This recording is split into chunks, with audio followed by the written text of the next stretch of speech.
이름은 함경란이고요. 아호는 바라, 하담을 같이 쓰고 있습니다. 바라는 인도 범어로 높은 곳을 향해서 간다, 아니면 계속 노력한다, 그런 뜻이고요. 하담은 대학 다닐 때 교수님께서 지어주신 아호인데 연꽃이 가득 피어있는 연못이라는 그런 뜻으로 제가 작품 활동을 하면서 연을 주제로도 많이 하고 있습니다. 예. 지난해까지 대한민국 서예협회 인천시회에서 지회장을 맡아서 열심히 활동을 하였습니다. 그리고 지금은 고문으로 이렇게 뒤에서 도움을 드리면서 남동구 문화예술회에서 회장직을 맡아서 문학, 예술, 연극 모든 분야의 한 500명이 되는 회원들과 함께 예술 활동을 하고 있습니다. 안녕하세요, 여러분. 저희가 사실은 이렇게 정보의 홍수 속에서 살고 있지만 서예를 통한 정보를 저희가 접할 수 있는 기회가 많지 않았습니다. 하지만 다행스럽게도 이번 기회에 김정한 선생님께서 전통 서예 TV를 통해서 작가님들을 발굴하시고 모든 분들에게 서예를 알리고자 노력해 주시는 기회를 마련해 주셔서 사실 얼마나 감사하고 기쁜지 모르겠습니다. 네, 출강을 하고 있고요. 제가 30년 동안 인천에서 한 곳에서 바라 서예 연구실을 운영했었습니다. 그런데 이제는 그 사람에게는 때라고 하는 게 있지요. 그 때에 맞춰서 이제는 제자들도 저보다 더 월등하게 많이 컸고 하여서 저의 이제 남겨진 노후의 시간을 보내기 위해서 작품은 집에서 간간히 하면서 이렇게 편하게 지내고 있습니다. 궁금합니다. 저희 남편이 이제 공무원으로 정년 퇴임을 하셨는데 초기에 결혼하고 나서 이제 공무원이다 보니까 지방 출장이나 뭐 이렇게 늘 집을 비우는 그런 게 굉장히 많았어요. 그런데 그럴 때 이제 아이들을 키우면서 자신을 발굴하는 거에 게을러지지 말라. 그래서 수도 놓고 그림도 공부하고 시도 짓고 하다 보니 정말 내 적성에 맞는 게 서예인 것 같더라고요. 그래서 그때부터 서예를 시작했으니까 지금 뭐 굳이 횟수로 따지자고 하면 40년 가까이 되겠죠. 그래서 한 10년 동안은 공부하는 시간을 지나고 나서 연구실을 가지고 계속 그곳에서 정말 열심히 후학들을 지도하면서 지냈습니다.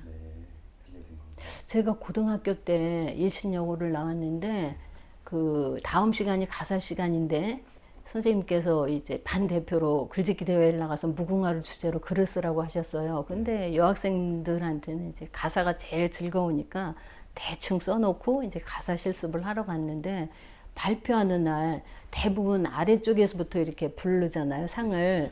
그런데 입선, 가작 하나도 안 나오는 거예요. 그러고 난 뒤에 장원이래 제 이름을 이제 호명하면서 얼떨결에 그래서 이제 상을 타고 난 다음부터는 학교 대표로 글짓기 대회 같은 데를 나가서 계속 이제 수상을 하였습니다.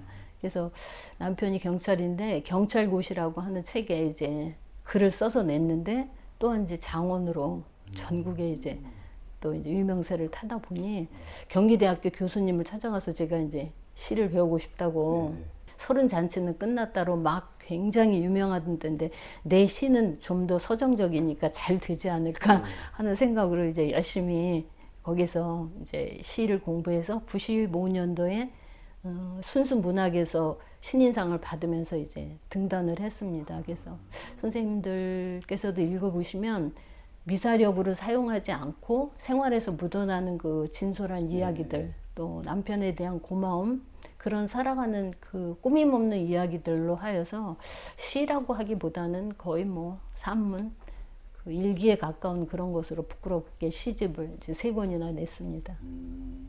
제가 인천에서 이제 남편은 타지로 돌아다니시면서 저는 이제 인천에 40년 가까이 결혼하고부터 인천으로 옮겨와서 계속 한 곳에서 이제 머물러 살았으니까요. 그런데 그 저희 이제 관사에서 사는데 거기가 가까웠습니다. 거기 한국차문화협회하고. 그래서 또 이제 직접 찾아가서 이제 그 지금 타계하신 이규래 선생님 한 7년 전에 타계하셨는데 그 규방다래라고 하는 이제 그 문화를 전승하고 계셨죠. 그 선생님께서 한국차문화협회라고 한국에서 제일 오래된 그런 이제 전통차 협회를 네. 운영하고 계셨어요. 지금은 이제 따님이 운영하고 계신데, 그래서 거기에서 공부를 하면서 네. 강사도 하고. 그런데 그 제가 늘 생각하는 게 모든 게 실기도 중요하지만 이론이 바탕이 되어야 된다라고 생각하거든요.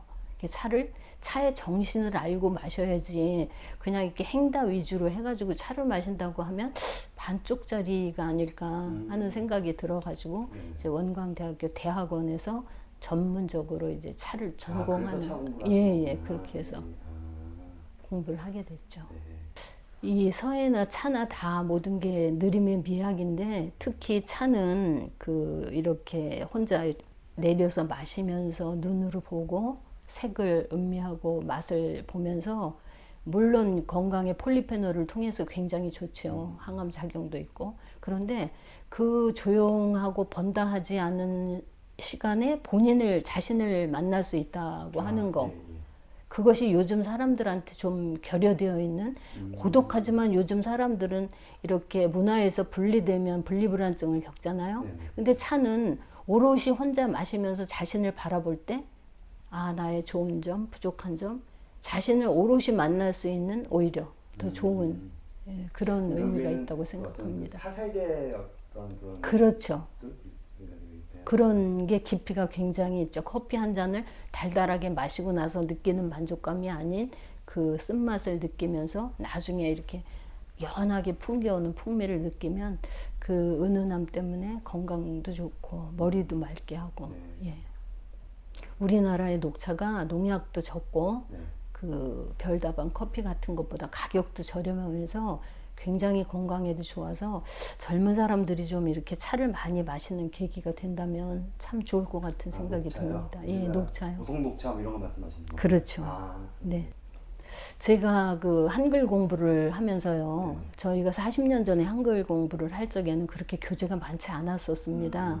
그래서 이제 힘들게 교재를 한 권 사다가 보면은 그거를 저는 이제 낱장으로 다 나눈 다음에 외우다시피 해서 이제 그런 힘들게 공부를 했는데 지금 이제 젊은 사람들은 공부할 수 있는 자료가 너무나 많아요. 그래서 그 아까 말씀드린 바와 같이 한문 공부를 하다 보니까 행조서에 이르고 전서에 이르기까지 굉장히 행복한 저는 시간을 보냈는데 과연 작품을 해서 선물을 했을 때나 이렇게 전시를 했을 때 많은 사람들이 와서 같이 그것을 보고 동시대 동작품에 대한 느낌으로 교감이 어려웠어요. 그 점이 참 저는 안타까워서 한글은 우리 글이니까 공부해보자 해서 그 전시회도 많고 이제 초대전 같은 것도 있지만 저는 굳이 우리의 글로 아름다움을 발견하기 위해서 노산 선생의 뭐 애국시 같은 거나 그런 것으로 고집스럽게 아주 많이 써왔습니다. 예. 한글에 대한 그 자긍심이 그 세계 220개국이 있고 2,900가지의 언어가 있는데 유네스코에 그 문화유산으로 등재된 건 한글밖에 없지 않습니까? 그래서 575년 전에 과연 훈민정음을 이렇게 반포해가지고 세계적인 글자가 되어서 이렇게 아름다운 글을 이렇게 전할 수 있다고 하는 그 한글에 대한 자긍심이 저는 누구보다도 참 강합니다. 그 이제 사회적으로 어느 정도 위치에 오르면은 이제 인맥이 번다해지지 않아요.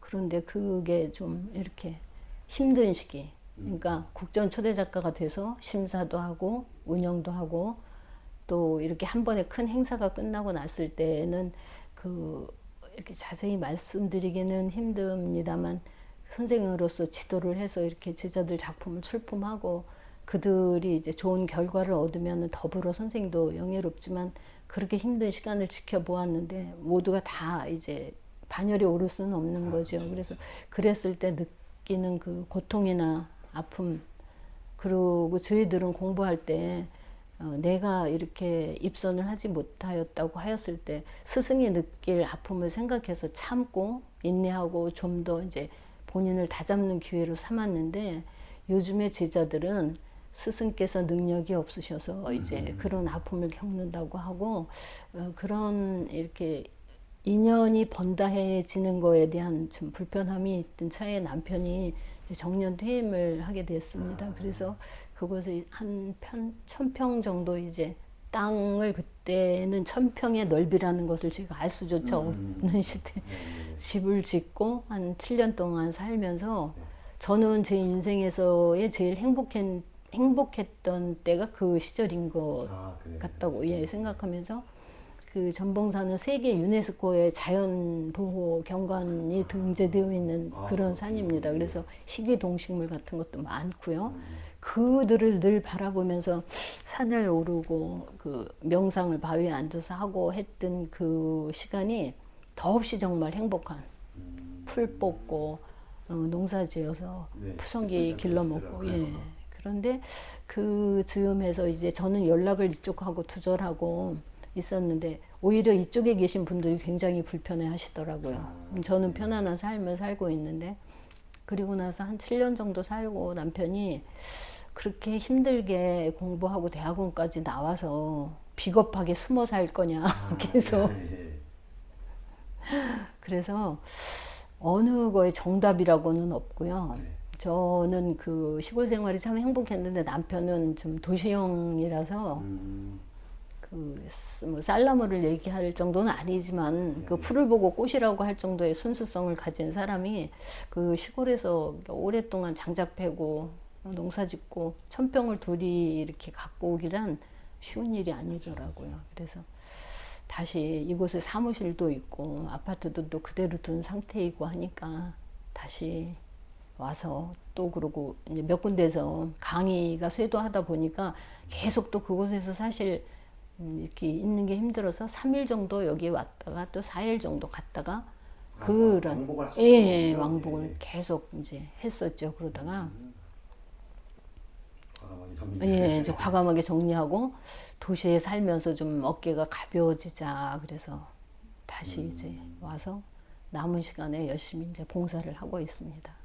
제 인생을 노력하면서 머무를 어떤 시간 이게 초년기, 중년기, 노년기로 따지면은 제일 행복했고 그 이렇게 세상하고 크게 뉴스에 부딪히지 않으면서 자연 속에 내가 하나가 되어서 아무리 공부를 많이 하고 훌륭하다고 하더라도 풀은 내가 뽑으면서도 내년에 나무는 다시 자라고 꽃은 피지만 나는 내년이라고 하는 보장이 없지 않습니까? 이곳에서 몇 시간씩 3시간씩 4시간씩 걸려서 오고 가고 하면서 모든 뭐 교통사고든 위험에 노출된다면 완벽하다고 하는 인간 나는 정말 아무것도 아니구나 풀만도 못한 그러면서 때 맞춰서 날아오는 같은 날짜에 해마다 뻐꾸기가 오더라고요. 저는 깜짝 놀랐어요. 그런 자연의 이치를 이렇게 접하면서 사는 그 삶이 지금 생각해도 그 참 계곡물 떠다가 차를 마실 수 있는 그 행복감이 도시에 나와서 아무리 힘들더라도 이겨낼 수 있는 그런 적당한 활력소가 되는 그런 시간이었습니다. 제가 그 옛날에 지금 젊은 사람들은 힘들다고 하는 이 서예 작품을 내고 그러지 않습니까? 전지로 된 거, 그 크기도 크지 않은 거 135에 70 정도. 근데 저희가 처음에 공부할 때는 그 70에 200 되는 작품을 표고까지 해서 출품을 했습니다. 그래서 떨어지고 나면은 또 트럭을 불러서 그것을 울면서 싣고 오고 그런 힘든 시간을 보내고 국전 초대 작가가 됐다고 하면 지금 저희들이 얘기하는 그 전지는 저희한테는 맞지 않을 정도로 참 아무것도 아니죠. 이제 그런 공부를 하고 그 함경란이 지금까지 여기까지 온 자부심은 아까 말씀드린 바와 같이 그 575년 전에 반포된 훈민정음으로 모든 것을 다 표현할 수 있는 아름다운 시를 뭐 교훈을 명심보감을 모든 것을 다 표현할 수 있는 한글에 매료돼서 향리도 구운목 낙성비룡 같은 전문 서적을 거의 외우다시피 했었어요.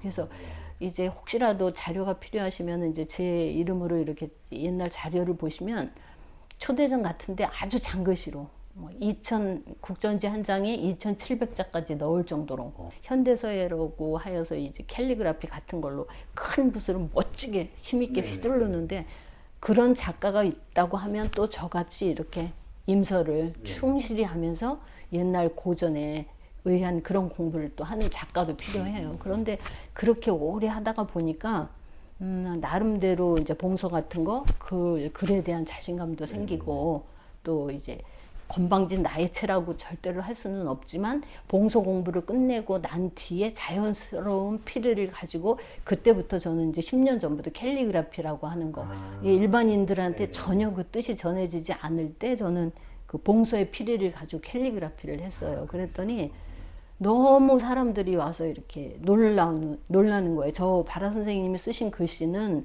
힘이 있으면서도 부드럽고 참 재미있다고. 이제 그랬을 때, 아, 이게 젊은 사람들한테까지 서예가 접근하기 위해서는 공통적인 어떤 주제가 필요하구나. 그래서 제가 어린 왕자라고 하는 것은 전 세계 남녀노소를 불문하고 모두에게 사랑받는 책이기 때문에 그래서 어린 왕자를 주제로 하여서 토막토막의 작품을 하고 있고 또한 그 트리나 포울로스가 지은 꽃들에게 희망을이라는 그것도 같은 맥락으로 이렇게 작품을 하고 있습니다. 아까 말씀하신 것처럼 그 캘리그라피에 이렇게 그림을 삽입하면 조금 가벼운 맛도 나는데 요즘 젊은이들에게 진중하고 무거운 것맛을 강요한다면 그들과 소통하기는 저는 어렵다고 생각합니다. 그래서 앞으로도 계속 어린 왕자나 트리나 포울로스의 꽃들에게 희망을 같은 작품은 소품으로 해서 계속 나갈 것이고 이 꿈을 이뤄가는 똑똑한 현대인들에게 주는 메시지로 저는 그 두 가지보다 더 좋은 것은 없다고 생각합니다. 그 서해 인구의 제가 심사나 모든 거 작품 출품 수를 보더라도요, 그 3분의 1 정도밖에 되지가 않아요. 한글 작가들이. 예, 왜냐하면은 전서 같은 거를 이제 공부를 하면 큰 글씨를 힘차게 서서 붓으로 쓰는 거에 뭐 길게 잡아야 20분, 30분? 그런데 이제 한글 작품 거 1000자를 만약에 쓴다고 하면은 4, 5시간? 아니면 작품 하나를 위해서 4, 5일을 써야지 되는데 그 길을 한문하시는 분들은 절대 하지 않습니다. 가지 않습니다. 그런데 저는 그 지구력과 끈기로 아 이게 진짜야. 이 고생이 이 힘든 것을 이겨낼 수 있다면 살면서 어떤 것도 이겨낼 수 있어. 그래서 저는 제자들한테 글씨를 못 쓰니까 이제 자꾸 큰 글씨로 쓰고 편하게 가려고 하는데 장글씨부터 시작해서 고생을 시키고 그러고 나서 이제 큰 글씨로 쓰게 하고 합니다. 예. 그 18세기 조선의 학자로 다산 정약용 선생님을 저는 존경해서 그 분을 주제로 해서 소논문도 쓰고 하였는데 하피첩이라고 하는 하는 이제 그 결혼할 때 아내가 가지고 온 치마에다가 글을 적어서 자손들한테 남기는 글 서울을 떠나지 말아라. 근면 검소하게 살아라, 정직하게 살아라. 그런 아름다운 글을 적어서 이렇게 이제 후손들에게 줬고 서예도 쓰면서 그 18년 동안의 유배 생활을 차와 서예로 학문을 탐구하는 걸로 이겨낸 정약용 선생님을 누구보다도 저는 존경하고요.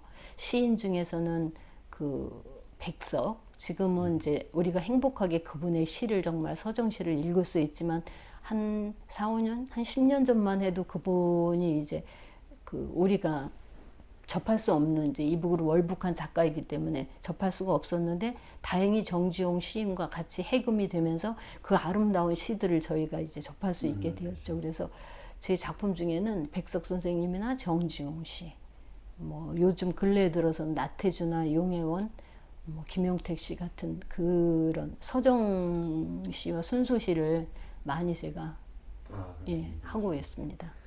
향리도 책 한 권은 전문을 다 쓴 건데 그 조선시대 그 선비의 삶을 태어나서부터 공부를 해서 일찍 과거 급제를 하고 이제 대궐에 가서 임금의 총애를 받고 살다가 이렇게 지금으로 말하면 정년 퇴임을 해서 시골에 가서 또 시골에 있는 촐로들과 어울리면서 인생을 살면서 이보다 더 행복할 수는 없다라고 하는 이 향리도라고 하는 아주 지늘림 고문 그것을 제가 전문을 써서 그 430cm에 2m니까 굉장히 대작이죠. 국전지 6장. 그래서 그것을 정말 뿌듯하게 제가 이제 작품을 완성을 해놓고 얼마나 우리의 지금 이런 문화적인 제도가 빈약한가 하는 거를 느낀 게 이제 인천시에 제가 기증 의사를 밝혔어요. 그게 이런 보통 집에는 할 수조차 없는 것이니까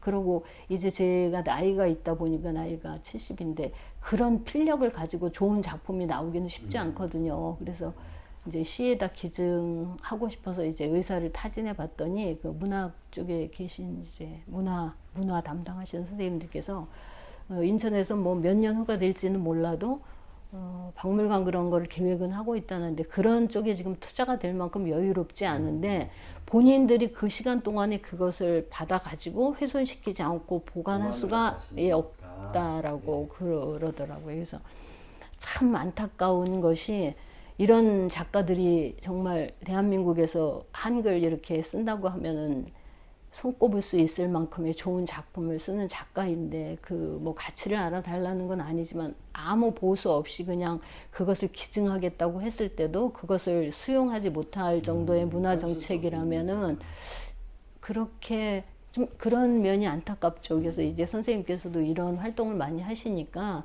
그런 기회에 또 이제 더 좋은 선생님들을 뵈면 제가 이제 그런 뜻을 가지고 있다는 걸 선생님께서 좀 풀어가 주시면은 좋겠고 수원 같은 데에서는 그런 조금 문화적인 뒷받침이 많이 돼 있어요. 그래서 네. 그래서 이제 여기 살면서 그쪽에다가 제가 기증할 수는 없지만 거기에서는 이렇게 초대해가지고 박물관에다가 이렇게 전시도 해달라고 기증도 부탁하고 굉장히 그런 게 활발해요. 박물관, 서해 박물관도 있고 그런데.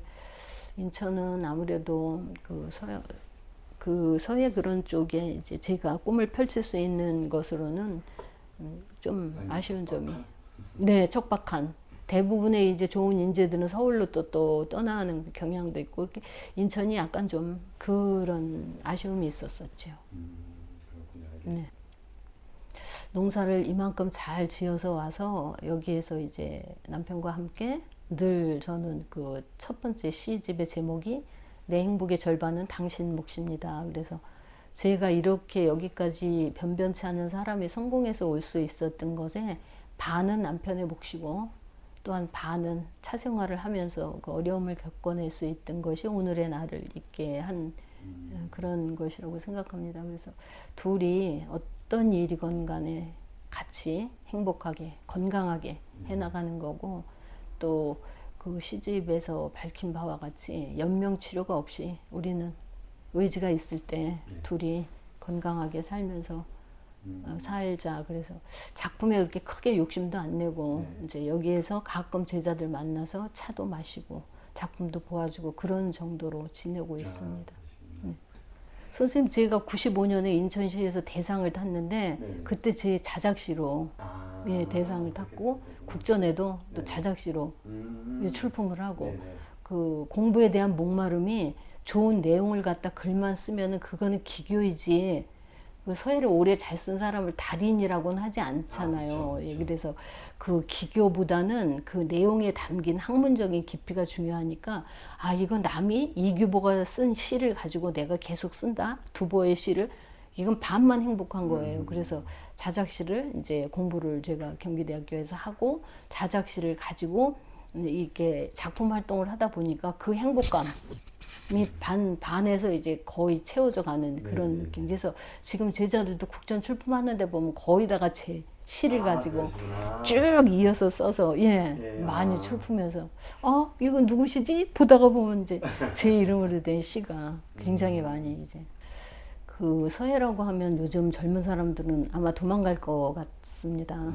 너무 힘들고 이렇게 고리타분하고 한데 그 지금 이제 저희 집에서 보신다고 하면 이렇게 이제 소품이나 이런 거 하다 보니 이제 버티칼 같은 것도 선생님 필요하시면 사진을 찍어주시면 좋겠는데 이런 거 또 이쪽에 있는 뭐 접시 같은 거 다 제 작품으로 이렇게 서예가 어렵다고 하면 우선 접하기 쉬운 캘리그라피로 접하셔가지고 조금만 공부하면 나만의 컵, 나만의 접시, 뭐 나만의 기물 손거울이라든지 접목할 수 있는 게 굉장히 많거든요. 하다못해 부채 같은 거를 해가지고 캘리그라피를 조그맣게 써서 선풍기 몸에 좋지 않잖아요. 에어컨이나 늘 부채를 가지고 다니는 그런 운치도 있고 그래서 젊은 사람들한테 너무 이렇게 해보기 전에 두려워하지 말고 쉽게 캘리로 접근해라.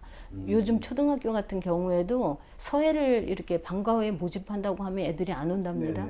그리고 캘리그라피 교실에는 또 굉장히 많이 모인다고 하는데 그것도 어찌 보면 다행일 수 있듯이 캘리그라피로 이렇게 쉽게 접근을 해서 그 매력을 알아가는 게 참 좋은 방법일 것 같습니다. 한 걸음씩 좀 더. 그렇죠. 네네. 네네. 네. 그 아까 초반에 말씀드렸던 것처럼 이 서예하시는 분들이 이제 나름의 세계에 굉장히 1대1로는 이제 높으시고 많이 앞서가시고 하시는데 이렇게 이렇게 각자 본인 혼자씩만이 아니라 여럿이 이렇게 합쳤을 때 힘이 생기는 것처럼 이러한 것도 점점 저변 확대가 되어야 되고 그 이렇게 내가 돼가야 하는 그런 생각을 조금 이렇게 이제 내려놓은 상태로 이렇게 봉사 같은 것도 좀 많이 해주시고 저도 기회만 된다고 하면은 이제 그런 쪽에 지금도 열심히 이제 활동을 하고 있습니다. 그래서 뭐 보통 행사 같은 데서 보면은 뭐 부채 써주기나 소품 같은 거 뭐 캘리그라피 해달라고 하면 이제 그런 쪽에는 발벗고 나서서 이제 봉사를 하는데 그런데 이제 혜택을 입고 그 선물을 하나 받아가시는 분들의 느낌이 참 작은 거지만 행복해 하시는 걸 보면 아직도 우리가 나눠줄 수 있는 달란트가 참 많구나. 나는 대가라서 봉사 못하고 돈을 안 주면 봉사 못하고 그런 것이 아니라 내가 가지고 있는 이 힘들게 온 이것을 남들한테 나누어주면서 행복할 수 있다면 그것이 진정 기쁨이 아닐까 하는. 그래서 건강하게 노후를 보내면서 남은 힘이 있다면 이제 봉사하는 게 제 마지막 의무라고 생각합니다. 인터뷰가 정말 감사합니다.